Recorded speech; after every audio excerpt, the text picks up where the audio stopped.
화요일 실전 매매 최고 수익 길 알아보겠습니다. 이종복 전문가입니다. 전문가님 안녕하세요. 예, 안녕하십니까. 이종복입니다. 네, 간밤 미국장 나스닥의 하락보다는 우리 장의 낙폭이 제한적입니다. 약보합권의 양대 지수가 흘러가고 있는데요. 전체적으로 주도주 섹터 혼조 양상 눈에 띄고 있습니다. 반도체가 좀 약하고요. 반면에 에코프로비엠, LNF, 엔캠, SKI 테크놀로지, 배터리 쪽이 좀 양호한데요. 오늘 장의 특징 어떻게 봐야 될까요? 그렇죠. 예, 해외 시장 약세, 국내장 상대적 양호다라고 얘기했어요, 여러분. 최근 미국장, 해외장 보면 이게 지금 중국이에요. 중국은 전저점을 지금 깨고 내려가고 있고, 여기가 중국이고, 그 다음에 여기가 항생. 상대적으로 참 진짜 약하죠. 근데 그에 비해서 이게 지금 독일입니다. 독일은 어제도 신고가에 있었고요. 근데 나스닥이 어제 장중에 2% 가까이 급락이 나왔어요. 이게 자주 나오는 현상은 아닌데 이게 전형적인 최근 시장의 특징입니다. 이 시간에 뭐 얘기 많이 하긴 좀 그렇고 뭐 구체적인 건 월요일하고 수요일 날 미스터 마켓에서 이런저런 얘기 많이 하니까 그 참고하되 핵심 요점은 이제 금리 스트레스가 이제 거의 막바지에 다다르면서 나스닥도 최근에 올라간 게 쐐기형 패턴으로 올라갔고 많이 올라갔어요. 지금 장의 특징은 2023년도에 많이 올라간 주식들 그쪽이 약한 게 특징이고 그 다음에 이제 약했던 주식들이 올라가는 게 특징이란 얘기 진짜 얘기 많이 했고 이게 이번 주 금요일을 기점으로 변곡이 나오고 결국은 12월 만기가 지나면 끝납니다. 그걸 잘 참고해서 대응을 하는 게 좋을 거예요, 아마. 그래서 미국장도 보면 나스닥만 약하고 다우 독일 등은 양호했고 그다음에 이제 오늘 이제 금리하고 관련된 기사가 하나 나오죠. 졸트인데 12월 5일, 6일 약간 좀 내려오는 걸로 나와요. 이렇게 나오면 이제 미국이 흔들리다가 꼬리 달고 올라가겠죠. 이게 내가 봤을 때는 선반영이 되고 있는 것 같아요.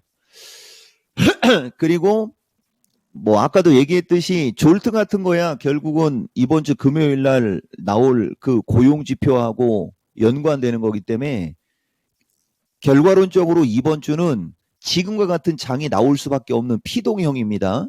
그러니까 우리나라는 섹터별로 주도주 정도 흐름이 좀 나오고 있는 그런 흐름이다라고 보면 돼요. 지금 지수도 또 실금실금 또 낙폭 축소하고 있지 않습니까?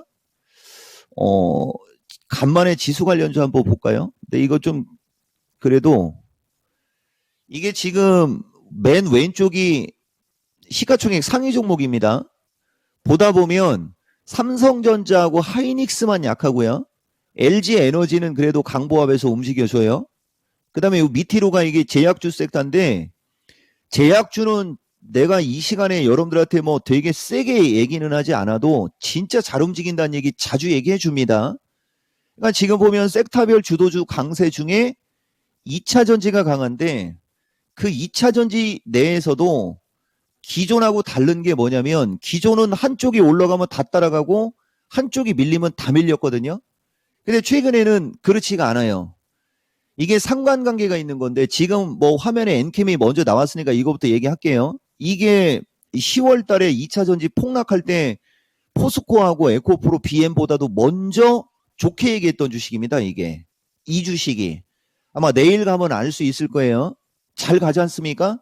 이 패턴이 중요한 거예요. 이 패턴이 포스코하고 에코프로 쪽은 여기서 한참 더 올라갔던 거고 얘들은 그냥 밀려버렸던 특징이 있고 전고체 쪽인데 뭐 어쨌든 양호하게 움직이고 있고요. 그 다음에 LNF는 오늘도 또 올라가요. 징그럽게 올라가죠. 9월달 10월달은 좀 그만 빠지라고 아마 정한수 떠놓고 기도드린 사람들 많을 텐데 이제 좀 밀려달라고 애원을 해도 안 밀립니다. 밀릴 수가 없어요. 다 털어냈기 때문에. 다만 어쨌든 간에 LNF도 그렇고 그 다음에 이제 SK 내가 맨날 얘기하는 거 왜 이렇게 잘 가는 거요? 그렇죠? 예. 잘 가죠. 이게 지금 2차 전지인데 이들의 특징은 7월 달 고점이 나올 때 다른 2차 전지 섹터에 비해서 적게 올라갔던 주식들이 충분히 반토막이 나고 올라가고 있다. 바닥을 치고 올라가고 있기 때문에 변동성도 작고 잘 가는 거고, 반도체는 이제 드디어 이오테크닉스도 보세요, 여러분. 이 종목이 말에 본능적으로 드디어라는 말이 들어가지 않습니까? 그러니까 빠지기를 기다리고 있었단 얘기예요. 근데 이런 거를 15만 8천 원에 그냥 바로 매수하는 사람들도 있는 게 지금 주식시장인데, 이오테크나 주성이 같은 경우 보면 엊그저께가 신고가. 아까 SKI는 11월 달이 신저가. 그죠? 신저가를 찍은 주식은 잘 가고, 최근에 신고가에 있었던 주식들이 밀리고 있는. 근데 반도체도 리노공업은 또 기똥차게 가요. 얘들은 신고가가 아니었지 않습니까? 이런 특징이 있는 거고요. 그래서 지금 반도체는 디바이스 쪽 해가지고서 이번에 새롭게 뭐 밑에서 치고 가는데, 이것도 이제 슈팅 걸린 것 같네요. 로봇도 아침에는 양호하다가, 이게 아침 시세입니다. 아침에는 2차 전지가 시퍼스름했잖아요. 미국이 급락하고 우리나라가 약하게 나오니까 최근에 움직임이 좋았던 2차 전지 주들이 저렇게 쭉 밀렸었어요. 이건 실시간으로 한번 떠볼게요. 근데 지금은 저 시세가 이렇게 바뀌어 있습니다. 빠질 주식들만 빠지는 거고, 낙폭이 적어졌고 빨간색이 많아지고 있습니다. 그러니까 2차 전지가 낙폭이 제한적이고 빨간색이 많아지니까 상대적으로 또 인공지능 로봇 쪽이 약하고요. 반면에 이거는 다 볼 필요 없어요.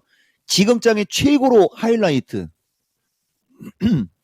이게 12월 만기까지입니다. 이건 밑에 있는 건 이게 다 개별주나 테마주 섹터인데, 어쨌든 제약주가 기똥차게 움직이고, 여기에 요새는 요소수로 나오는데 항상 요맘때쯤만 되면 요소수 얘기 나오죠. 2021년도인가? 2021년도에도 그런 얘기 나왔었는데, 요소수가 히토류가 될 수 있고, 지금 최근에 비트코인 움직임 좋으면서 블록체인 관련주들 움직임이 좋고, 그 다음에 이제 제약주 따로 움직이고, 그 다음에 호흡기 질환 관련주 따로 움직이고, 정권주 따로 움직이고, 이러다 보니까 종목들이 전체적으로 가지를 못하는 겁니다. 지수는 막혀 있고. 그래서 결론을 얘기해 주면, 이번 주 금요일이 1차적 변곡점이고, 다음 주 만기까지는 지금과 같은 시장이 만들어질 수밖에 없는 피동형. 그래서 지수하고 약간 멀은 쪽, 그 다음에 매기가 몰리는 쪽의 움직임이 좋은데, 그들은 한번 매기가 몰릴 때는 확 몰렸다가 매기가 끊겨버리면 팔지를 못해요. 내가 오늘 아파트를 갖고 예를 들었는데, 그냥 저쪽 변두리 쪽에 1억짜리 아파트를 샀는데 그게 호가는 한 3억 정도로 한 2배 가까이가 오른 거라고 치는 거예요. 근데 2억에 내놔도 거래가 안 되는, 안 팔리는, 소용이 없죠. 지금 개별 종목들이 그렇게 움직이고 있다라고 보면 되죠. 그래서 지수가 밀릴 때는 핵심주를 저점 매수는 오케이. 그 다음에 치고 갈 때는 따라가지 말되 바닥 탈출형의 종목들은 여전히 움직임이 좋다. 이게 지금장의 특징입니다. 네, 자칫 잘못 따라가서는 안 되는 지금 시장, 지수가 묶여있는 상황이라는 설명 들어봤고요. 이번 주 5일에 졸트 보고서, 그리고 6일에는 ADP 민간 고용 보고서 나오는데요. 이러한 고용에 힌트를 주는 고용 관련 지표, 이번 주 1차 변곡점, 다음 주는 만기일 설명해 주셨습니다. 자, 이렇게 시장에서 테마도 흘러가고 또 바닥에서 치고 오르는 배터리 선별적인 흐름, 반도체의 조정 주목을 해주셨는데요. 그렇다면 오늘 장은 어떻게 전략을 세우는 게 좋을까요? 일단 335인데요. 아마 저 중국 쪽하고 항생 쪽이 낙폭을 좀 줄이긴 줄이겠죠. 그러면은 왔다리 갔다리 하면서 335 플러스 마이너스는 줄 것 같고, 이 지수는 330에서 327 플러스 마이너스로 내가 여러분들한테 지지로 지금 계속 보고 있는데, 거기까지 안 밀릴 수도 있습니다. 아까도 333에서 딛고 일어난 건데, 대신 딛고 일어났다고 해서 저 340을 확 올라가지도 못할 거예요, 아마. 그러니까 시장은 일종의 우리가 이걸 박스권이라고 얘기를 하는데, 어느 정도 박스권에서 움직인다라고 보되 이제 종목 선택을 잘해야 되는데, 추세 패턴의 중요성 2로 갖고 얘기해 드릴게요. 지금 시장의 종목 선택은 신고가권에 있는 주식보다는 바닥 탈출형이 100% 유리하고요. 그게 연말장의 특징이기도 합니다. 2차 전지도 결국에 가서는 나중에 저 SKI나 LNF 같이 저런 중가주들 지금 보면 LNF도 9만 원, SKI도 8만 원, 엔캠도 7만 원대. 그죠? 저런 주식이 움직이고 나면 그다음에 포스코가 갈 거냐 아니면은 주변주가 갈 거냐 여기서 판단이 돼야 되는데 그건 지수의 위치에 따라 달라져요. 지수가 약간 하단 쪽으로 오면 100% 포스코 쪽일 거고 지수가 만약에 약간 고점권에 있을 때는 조금 급이 떨어지는 장비과의 확률이 높을 거고요. 그 다음에 지금 반도체도 이제 HBM이나 올해 주도주의 역할을 했던 주식들이 주 후반으로 가면서 이제 어느 정도 밀리면 내가 봤을 때는 저쪽도 저점이 나올 걸로 보입니다. 왜냐면은 한쪽이 영원할 수는 없어요, 주식은. 어차피 주식은 밀리면 올라가고 올라가면 밀리는 거거든요. 그쪽을 좀 보는 게 좋을 것 같고요. 중요한 거는 바닥 탈출형이 중요한 거예요. 지금은 추세 패턴의 중요성에서 얘기하는데 여기도 지금 보면 이것도 근데 이거 나는 덕산이하고는 어떤 그거 없습니다. 너무 자주 얘기가 들어가는데 왜냐면은 얘가 중가주의 바로미터거든요. 이게 SK나 이쪽 종목들은 거의 중고가주고 요건 딱 만만하잖아요. 가격이. 그렇죠? 예, 그래서 자꾸 이쪽인데 올라간 게 없지 않습니까? 이렇게 놓고 보면. 그리고 거래는 지금 여기 많이 실리고 있고요. 지금 이런 바닥 탈출형을 여러분들한테 내가 강조한다라고 보면 되는 거고 그 다음에 이것도 특징주입니다. ST큐브라는 주식이 오늘은 17% 올라가지 않습니까? 이건 특징입니다. 이렇게 빠지고 11월 달이 신저가잖아요. 2023년도 기준에, 그죠? 그러니까 저점을 찍으면 팍 튀는 거예요. 내가 이 시간에는 ABL 바이오 긍정적으로 얘기했는데 이것도 원래 더 세게 치고 가야 되는데 얘는 많이 올라왔고요. 얘도 특징이 우하향이지 않습니까? 이런 특징을 알아야 되고 그 다음에 여러분들은 SK 바이오팜을 좀 알 거예요. SK 바이오팜은 11월 달이 고점이 아니고 8월 달이 고점. 아까 2차 전지하고 비슷하죠. 대신 얘는 빠진 폭이 작다 보니까 세게는 안 움직이는데 그래도 양호하게 안정적으로 움직이고 있지 않습니까?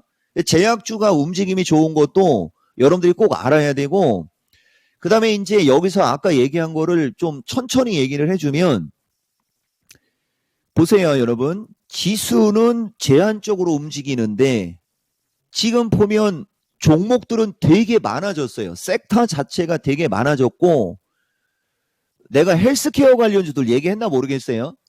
지금 헬스케어 관련주들도 움직임이 좋습니다. 비트컴퓨터하고 이쪽 종목들이 아마 우리 권미란 앵커하고 내가 올 초에 그 호흡 맞췄을 때 아마 그때부터 아마 얘기가 좀 들어갔을 건데 보면 거래량이 장난 아니지 않습니까?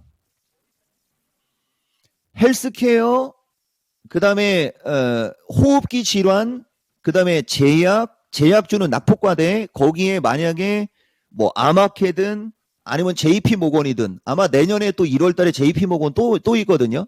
그럼 제약주도 움직이는 섹터가 3개, 4개로 다 나눠줄 수 있어요. 그러면 이걸 우리가 좋게 표현을 하면 매매할 주식이 많은 게 좋은 건데 매매할 주식은 많아졌는데 지수가 묶여버리니까 따라댕기면 등골 빠지는 그런 시장이 될 수 있다는 거죠. 그럴 바에는 아까 얘기한 대로 제약주는 일단 무조건 있어야 되는 거고 로봇이나 지금은 내가 여러분들한테 로봇은 좋게 얘기하지 않습니까? 그리고 이 시간에 가끔 여러분들한테 그 AI 디바이스 관련주로 최근에 날라갔다가 요새 뜸한 주식들이 있잖아요. 칩 관련주도 마찬가지고 그런 주식이 밀릴 때 저점에서 모아놓는 게 훨씬 유리할 수 있어요. 일반인들 입장으로는. 그리고 본인들이 매매를 선호하거나 만약에 매매가 자신이 있다면 짧게 끊어치고 그리고 지금 반도체는 아까도 얘기했듯이 조정 중 이번 주 금요일을 기점으로 플러스 마이너스 잡고 한 내일이나 모레쯤으로 갈 때 밀리면 한번 저점 매수 타이밍 노리면 되는 거고요. 그렇게 하면은 노프라 그럼이죠. 결론 그렇습니다. 이렇게 반도체 저점 매수 타이밍 그리고 제약과 로봇 등 섹터별로 그 안에서의 추세 패턴까지 중요하게 살펴봐야 된다는 전략이었습니다. 전문가님 분석 잘 들었습니다. 고맙습니다. 이종복입니다. 네, 이종목 전문가의 실전 매매 최고수의 길이었습니다. 지금까지 투자 판단에 도움드릴 수 있는 내용들 알아봤고요. 다만 주가의 상승과 하락을 보장하지 않는다는 점 유의하시면서 투자하시면 좋겠습니다. 자, 변곡점 이번 주 다음 주까지 있습니다. 그동안 높았었던 금리 인하에 대한 기대감들 조금씩 좀 제어가 되는 모습들인데요. 잘 적응하셔서 또 시장 헤쳐나가시길 바라겠습니다. 내일 이 시간 다시 뵐게요. 고맙습니다.